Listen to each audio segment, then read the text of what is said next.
lahat naman sila magaganda, sexy. So, maybe yun lang yung kaibahan. Ako po, di ko po consider yung self ko na may something ako na wala sila. Kasi ako di ko nakikita yun eh. Siguro, nasa mga tao na yun, sila na mismo magsasabi nun para sa akin. Ako rin po, ganun rin po yung kay Candy kasi lahat naman po dito is magaganda and sexy. Yun Nasa tao. Siguro yung pangalan ko.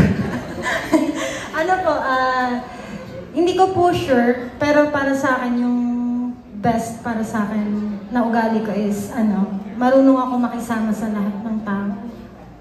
Ayan, tapos hindi po ako lagi po akong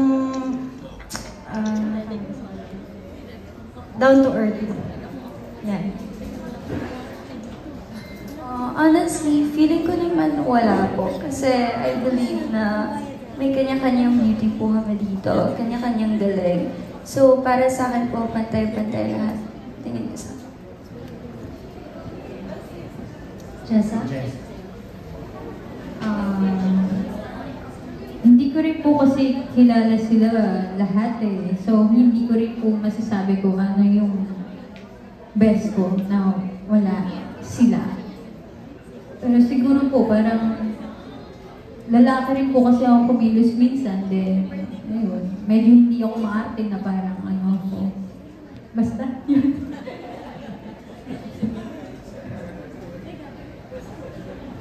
Ako po siguro wala din. Pero when it comes to nursing, so pag may emergency, ako na lang mag-CPR, ganyan. Tapos siguro sa kaya ko din mag-boses aso, ganyan. Sample! Sample! Siguro yung tutang na iipit.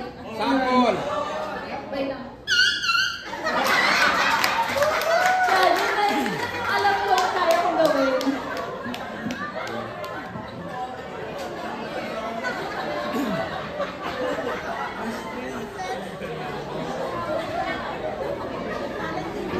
For me po, wala din po kasi may kanya-kanya nga po tayong beauty at iba-iba din po tayo ng ugali, ng galing. So for me po, yung pagiging culinary ko din siguro. Kasi kaya ko pong maghubad habang nagluluto. Charot! Ako po sasabihin ko sana yung umol ko kaso po ko pa umuli yun. Sample! Sample!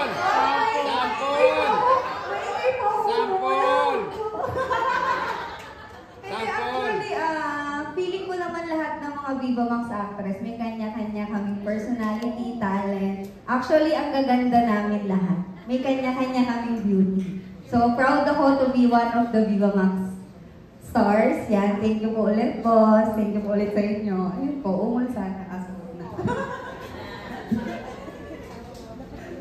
Hello po, thank you for that wonderful question. Wala naman po kasi siguro may kanya-kanya kaming abilidad na kaya namin gawin lahat. So, ayun lang po. Thank you. Okay, thank you girls. Thank you. Thank you. That was Bernard Santos of My Movie World. For our next batch, please do stand by.